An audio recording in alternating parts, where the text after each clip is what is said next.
వీడియోలోకి వెళ్ళినట్లయితే CISF central industrial security force నుండి ఫైర్మ్యాన్ కానిస్టేబుల్ సంబంధించిన అఫీషియల్ నోటిఫికేషన్ అయితే రావడం జరిగిందండి. ఓవరాల్గా 1130 పోస్టులు అయితే భర్తీ చేస్తున్నారు. ఏపీ అండ్ తెలంగాణ అలాగే ఆల్ ఇండియా మొత్తం అప్లై చేసుకోవచ్చండి. ఈ నోటిఫికేషన్లో అయితే ఏపీ వాళ్ళకు తెలంగాణ వాళ్ళకు పోస్టులు అయితే ఉన్నాయండి. ఈ వీడియోలో వచ్చి క్వాలిఫికేషన్ ఏంటి, సెలక్షన్ ప్రాసెస్ ఎలా ఉంటుంది, ఏజ్ ఎంత ఉండాలి, ఇంపార్టెంట్ డేట్స్, ఇంపార్టెంట్ పాయింట్స్ ఈ వీడియోలో మీకు ఎక్స్ప్లెయిన్ చేయడం జరుగుతుంది. ఈ వీడియో అనేది చివరి వరకు చూడండి, ఎవరు స్కిప్ చేయవద్దు. అలాగే మన ఛానల్ సబ్స్క్రైబ్ చేయండి, లైక్ చేయండి, షేర్ చేయండి, ఛానల్ సపోర్ట్ చేయండి. ఈ నోటిఫికేషన్ చూసుకున్నట్టయితే సెంట్రల్ ఇండస్ట్రియల్ సెక్యూరిటీ ఫోర్స్ నుండి రిలీజ్ అయిందండి. ఇందులో ఇంపార్టెంట్ డేట్స్ అనేది మీకు తెలియజేస్తానండి. ఆన్లైన్ అప్లికేషన్ అనేది 31/8/2024 నుండి 30/9/2024 వరకు అప్లై చేసుకోవచ్చండి. అలాగే క్లోజింగ్ డేట్ చెప్తున్నానండి, 30/9/2024 అనేది క్లోజింగ్ డేట్ అండి. అలాగే ఈ నోటిఫికేషన్ కేవలం మేల్ క్యాండిడేట్స్ మాత్రమే ఎలిజిబుల్ అండి, ఫీమేల్ నాట్ ఎలిజిబుల్ అండి.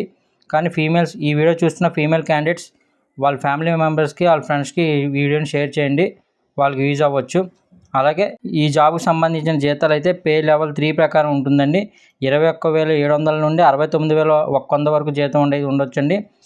సెంట్రల్ గవర్నమెంట్ జాబ్కి అయితే అలవెన్సెస్ అన్నీ కలుపుకొని సుమారుగా స్టార్టింగ్కి 40,000 వరకు జీతం రావచ్చండి. మన ఎడ్యుకేషన్ క్వాలిఫికేషన్ చూసినట్లయితే ఇంటర్ ఖచ్చితంగా పాస్ అయి ఉండాలండి. 12th క్లాస్ ఖచ్చితంగా పాస్ అయి ఉండాలండి. కానీ సైన్స్ సబ్జెక్ట్ ఖచ్చితంగా ఉండాలండి. ఎంపీసీ కానీ బైపీసీ కానీ కొన్ని వొకేషనల్ కోర్సులో సైన్స్ అనేది ఒక సబ్జెక్ట్గా ఉంటుందండి. వాళ్ళు మాత్రం దీనికి ఎలిజిబుల్ ఉంటారండి. అలాగే ఈక్వలెంట్ అన్నారు కదండి, దానికి సైన్స్ గ్రూప్ ఉండి equivalent qualification 12th equivalent qualification ఉన్నవారు అందరూ ఎలిజిబుల్ అండి. అలాగే ఏజ్ లిమిట్ చూసుకున్నట్లయితే ఏజ్ లిమిట్ చూస్తే 18 నుండి 23 సంవత్సరాల వరకు ఉన్నవారు అందరూ అప్లై చేసుకోవచ్చండి. అది కూడా ఏ మధ్యలో పుట్టారనేది కూడా ఇక్కడ క్లియర్గా ఉందండి. 1/10/2001 నుండి 30/9/2006 మధ్యలో పుట్టిన వాళ్ళు దీనికి ఎలిజిబుల్ అండి. అలాగే దీని బార్డర్లో ఉన్న వాళ్ళకి ఏజ్ రిలాక్సేషన్ కూడా ఉందండి. ఎస్సీ ఎస్టీ వాళ్ళకి 5 years ఉందండి. అంటే టోటల్ వారు 28 years వరకు అప్లై చేసుకోవచ్చండి. అలాగే ఓబీసీ వాళ్ళకి 3 years ఏజ్ రిలాక్సేషన్ ఉందండి, 26 వరకు చేసుకోవచ్చండి. ఎక్స్ సర్వీస్ మ్యాన్కి 3 years ఉందండి, గమనించగలరు.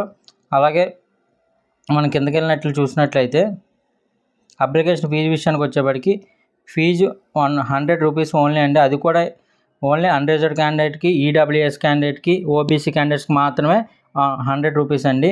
ఎస్సీ ఎస్టీ ఎక్స్ సర్వీస్ మ్యాన్కి నో ఫీజు అండి. ఫీజు అనేది ఏమి ఉండదండి, వాళ్ళకి రిలాక్సేషన్ ఉంది. ఫీజు అనేది ఎస్బీఐ క్రెడిట్ కానీ ఎస్బీఐ చలానా ద్వారా కానీ పేమెంట్ ఫోన్పే ద్వారా కూడా పేమెంట్ చేయొచ్చు, గమనించగలరు. అలా చూస్తే దీనికి ఫిజికల్ స్టాండర్డ్స్ ఉంటాయండి. ఫస్ట్ ఎగ్జామ్కి ఫిజికల్ స్టాండర్డ్ అండి. ఫస్ట్ మనకి రన్నింగ్ ఉంటుందండి, తర్వాత డాక్యుమెంట్ వెరిఫికేషన్ అని ఉంటుందండి. అలాగే నేను ఫిజికల్ స్టాండర్డ్లో రన్నింగ్ వచ్చే ఎంత హైట్ ఉండాలనేది కూడా నేను మీకు క్లియర్గా చెప్తానండి. Physical standard test height normal candidates 170 centimeters ఉండాలండి. చెస్ట్ 80-85 మధ్యలో ఉండాలండి. ఎక్స్పాండ్ చేస్తే 5 centimeters అనేది పెరగాలండి. అలాగే రిలాక్సేషన్ ఉందండి. ఇక్కడ క్లియర్గా నేను అండర్లైన్ చేసిన కొన్ని లడక్, హిమాచల్ ప్రదేశ్ అటు సైడ్ ఉన్న వాళ్ళకి 165 centimeters అంటే ఉంటే సరిపోతుంది.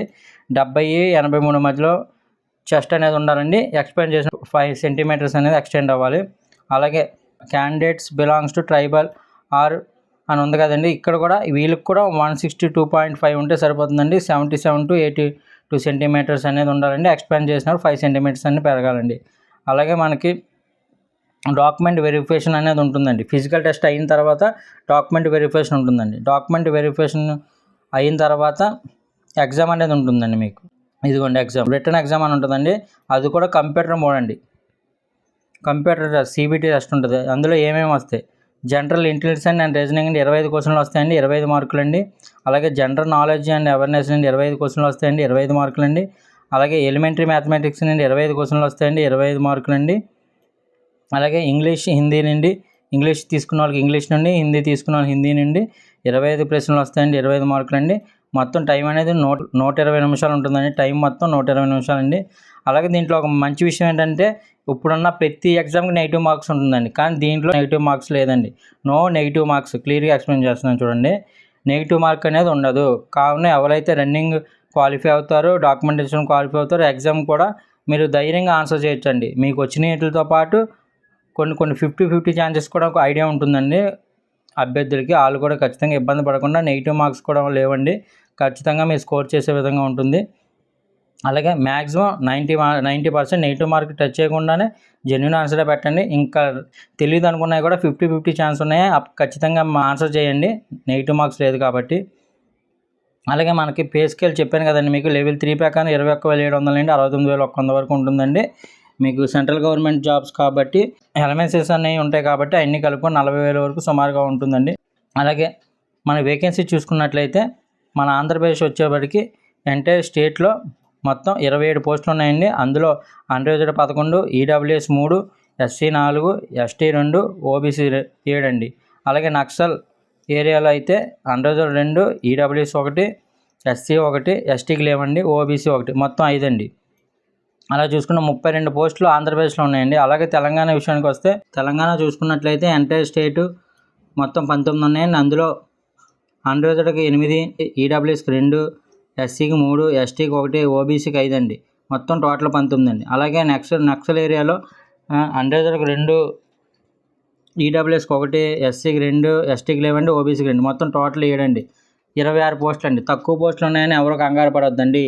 ఫిజికల్ టెస్ట్ అనేది కొద్దిగా దూరంగా పెడతారండి, దానివల్ల చాలామంది వెళ్ళరు. ఖచ్చితంగా మీరు అప్లై చేయండి. ఎలిజిబిలిటీ ఉన్న వాళ్ళందరూ ఖచ్చితంగా ఫిజికల్ టెస్ట్కి వెళ్ళండి, డాక్యుమెంట్ వెరిఫికేషన్ చేయండి. ఎగ్జామ్ కూడా నెగిటివ్ మార్క్స్ లేదు. జాగ్రత్తగా కొద్దిగా చదువుకుంటే జాబ్స్ రావడానికి చాలా ఛాన్స్ ఉంది. తక్కువ పోస్టులే ఉన్నాయని మట్టికి మీరు అశ్రద్ధ చేయదు, ఖచ్చితంగా అప్లై చేయండి, మంచి జాబ్స్ అండి ఇవి. అలాగే చూసుకున్నట్లయితే హౌ టు అప్లై అండి. ఇక్కడ క్లియర్గా నేను ఇక్కడ ఫోటోగ్రాఫ్స్ ఎలాగో కూడా మీకు క్లియర్గా చెప్తాను చూడండి. అప్లోడ్ ఫోటోగ్రాఫ్ రీసెంట్గా ఉండాలండి, 3 months ఓల్డ్ అయి ఉండాలండి. మరి చాలా కాలం అయితే కొద్దిగా రిజెక్ట్ అవ్వడానికి అవకాశం ఉంటాయి కాబట్టి ఇంకో 3 నెలల ఓల్డ్ మాత్రమే ఎలిజిబిలిటీ ఉంటుంది. అలాగే మీరు ఫోటో ప్రింట్ చేసేటప్పుడు దాని మీద మీరు ఫోటో దిగుతారు, ఆ డేట్ అనేది ఖచ్చితంగా మెన్షన్ చేయమని ఇక్కడ క్లియర్గా చెప్తున్నారండి. Clearly printed on the photograph application without the date printed on the photograph will be rejected అంట. మీరు ఎప్పుడైతే ఫోటో దిగుతారో ఆ రోజు డేట్ అనేది ఉంది. ఇక్కడ అప్లోడ్ సిగ్నేచర్ కూడా మీకు హైట్, విడ్త్ అన్ని క్లారిటీగా ఇచ్చారండి. దీన్ని బట్టి మీరు ఫాలో అయ్యి అప్లోడ్ చేయండి. ఇదండి సిఎస్ఎఫ్ సంబంధించిన పూర్తి నోటిఫికేషన్. అందరూ మర్చిపోకుండా మన ఛానల్ని సబ్స్క్రైబ్ చేయండి, లైక్ చేయండి, షేర్ చేయండి, అలాగే ఛానల్ సపోర్ట్ చేయండి. థ్యాంక్ యూ అండి. అందరికీ ఆల్ ది బెస్ట్.